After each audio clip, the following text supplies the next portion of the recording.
Izin bertanya tentang takdir, Gus. Jadi Masalah takdir. takdir. Jadi kita semua kan tahu kalau misalnya takdir sudah dituliskan oleh Allah. Lalu bagaimana dengan orang Volumenya agak dinaikkan sedikit. ya? Lalu bagaimana dengan orang yang sudah ditakdirkan di neraka? Berarti segala perbuatan baik yang sudah dilakukan di dunia itu kan berarti percuma, Gus. Itu yang saya mau tanyakan. Terus mau nanya juga, terus berarti orang yang melakukan dosa itu kan sudah kehendak Allah sendiri, bukan kehendak dari orangnya, karena kan emang Allah yang menakdirkan dia seperti itu, Gus. Terus pertanyaan yang kedua tentang sabar, Gus. Sabar. Tinggi. Sabar itu seperti apa, Gus? Maksudnya apakah sabar itu melulu tentang diam gitu, Gus? Sudah. Terima kasih, Gus. Yeah. Kita harus memahami dulu terkait kudrat irodah. Memahami tentang kodok dan kodar dulu. Sebelum kita bicara kodok harus kita bahas dulu. Takdir itu atau kodar itu sesuatu yang sudah terjadi, sedang atau sudah terjadi. Memang itu nggak bisa dirubah. Tapi kalau kodok, kehendak, itu bisa berubah. Seperti halnya jenengan tadi sebelum sampai di sini, di rumah ada kehendak kodok, bisa jenengan ubah. Kodok kehendak gak jadi ke sini, entah kodoknya diubah ke mall, bisa jadi itu. Lah, kalau sudah bicara takdir berarti sesuatu yang sudah tidak bisa dirubah. Inilah Pak Ibu, kita manusia ketika saat dikodok seakan-akan bisa memilih. Kalau kita tidak melihat Allahnya, otomatis kita akan merasa keakuan kita yang muncul. Akhirnya disitulah letak hukum manusia terserah sami'na wa asoina atau sami'na wa atokna. Bahasa hukum syariat akan berlaku ketika saat ini. Berarti si manusia seakan-akan itu punya hak untuk memilih. Ketika saat apa yang disampaikan Allah lewat utusannya itu, manusia ada dua kelompok. Wa minhum man hadallah wa minhum man haqqat minadh-dhalalah. Sebagian ada kelompok manusia yang hatinya bisa menerima apa yang disampaikan oleh Rasulullah dan mengikuti petunjuk di situ. Sebagian lagi tidak, sama sekali tidak. Sehingga ada lain waqala aidan sami'na wa atokna, yang kedua sami'na wa asoina.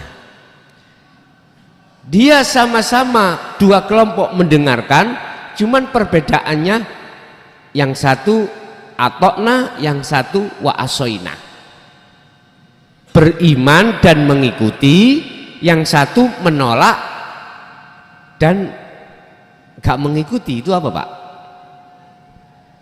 Ya melayu ngalih gitu. Lah, melihat proses seperti ini, maka jangan bicara takdir dulu sebelum proses kodok ini terjadi. Satu sisi bisa dikatakan Mengapa kita ditakdirkan Allah di neraka? Karena akibat dari kita sendiri memilih kita sendiri. Ini satu sisi Bu ya, satu sisi. Terus mengapa yang satu dimasukkan surga? Karena dia kodoknya itu dia memilih pada sami'na wa atokna. Udah, kalau sudah jadi takdir gini, satu masuk neraka, satu masuk surga, ini sudah terjadi loh ya, namanya takdir. Berarti nyalahkan siapa? Bisa Allah disalahkan? Nggak bisa toh? Bagi mereka yang sudah bertemu Allah, itu mesti mengatakan gini,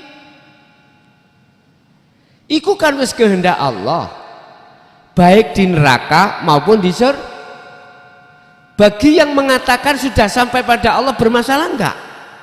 Saya katakan, tanda-tanda ketika saat sudah sampai pada Allah, dirinya kan enggak ada. Dirinya makhluk itu Pak, kan enggak ada.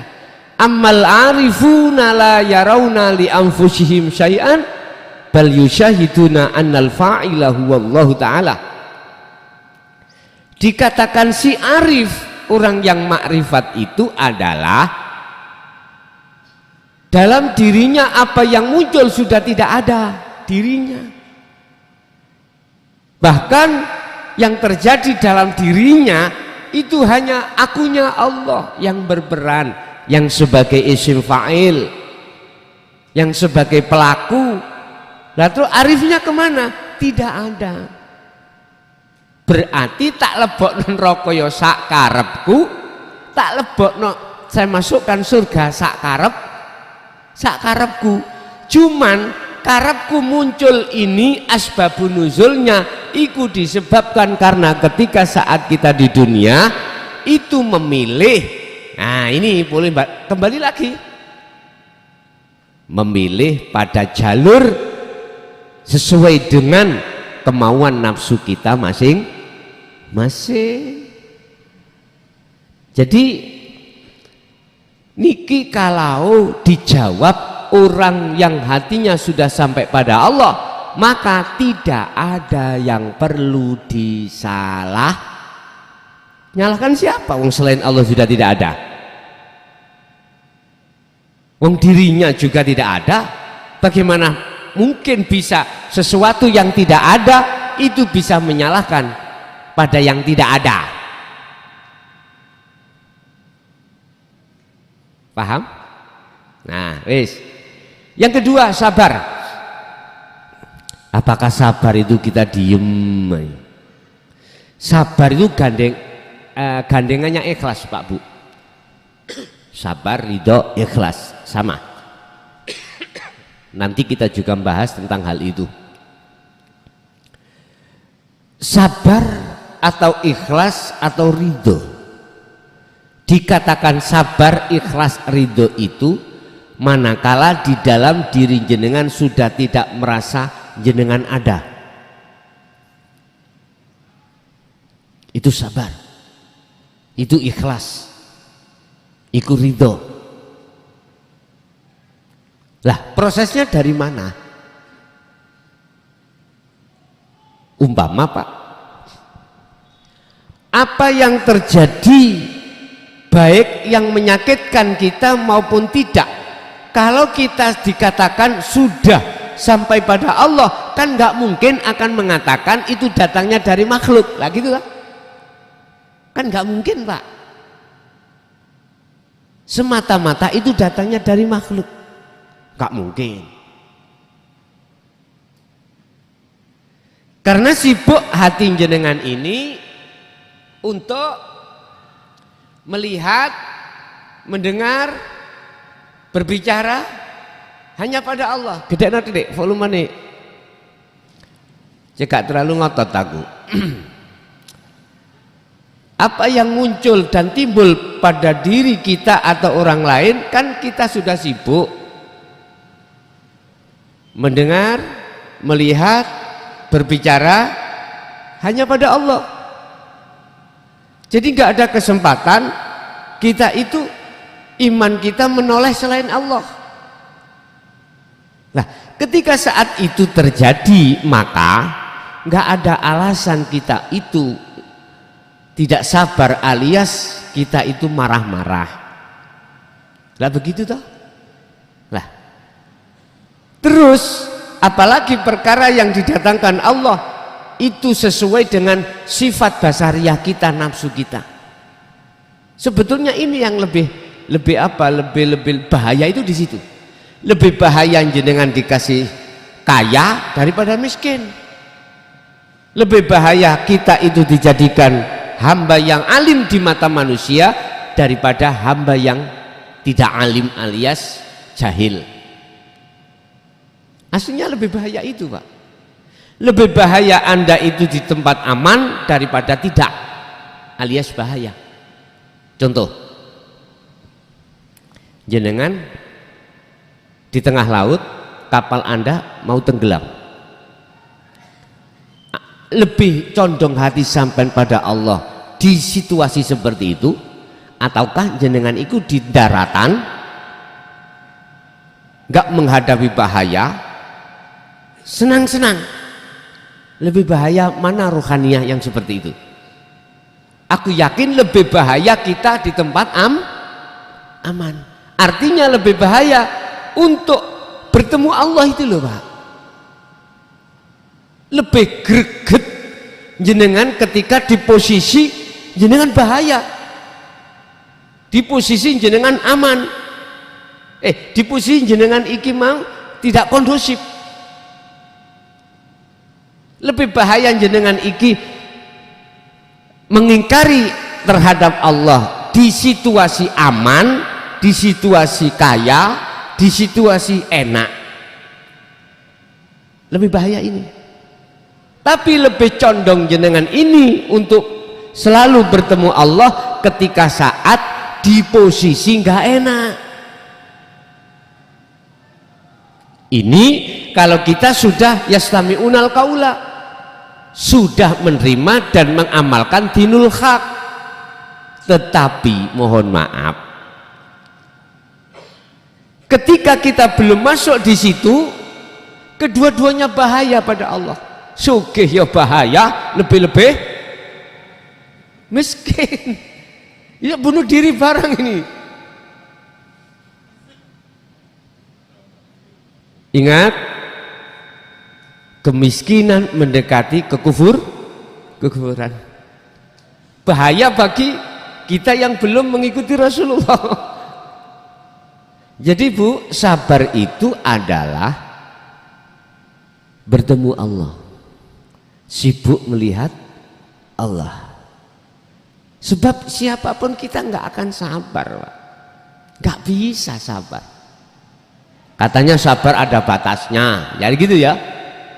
Bukan persoalan sabar-sabar hubungan dengan manusia itu, tak enggak. Sabar itu hati bertemu Allah.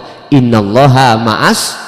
Loh, bahasa ma'as itu beserta masih ada dua, Pak. Itu jatuh sampai ikut di muraqabah.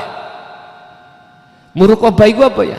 Jadi kan sudah merasa Allah itu dekat, la ilaha illa anta, sudah di depan.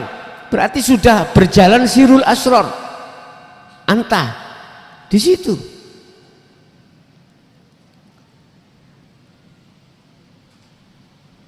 Satu paket dengan ikhlas. Apapun yang terjadi, hati enggak mendongkol.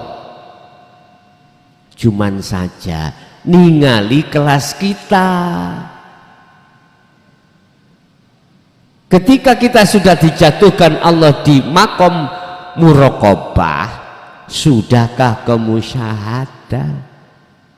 Kalau sudah di musyahadah, di posisi mana kita musyahadah itu? Di fana, apa di kamil, apa di bako? Masih panjang Bu ya, jadi proses kita masih panjang tentang sabar. Minimal lah kita di muraqabah, minimal Jadi tidak mudah kita nanti akan menyalahkan orang lain takdir yang kita hadapi. Sebab takdir kita hadapi itu secara syariat ada kaitannya dengan orang lain yang disebut hukum sebab akibat. Nah, nanti kalau kita sudah Allah merasa dekat, otomatis kita nanti akan belajar untuk sabar. Ingat, sesungguhnya Allah itu beserta orang-orang yang sabar. Artinya di situ jenengan selalu merasa dilihat oleh Allah minimal. Nggih. Ada lagi mungkin?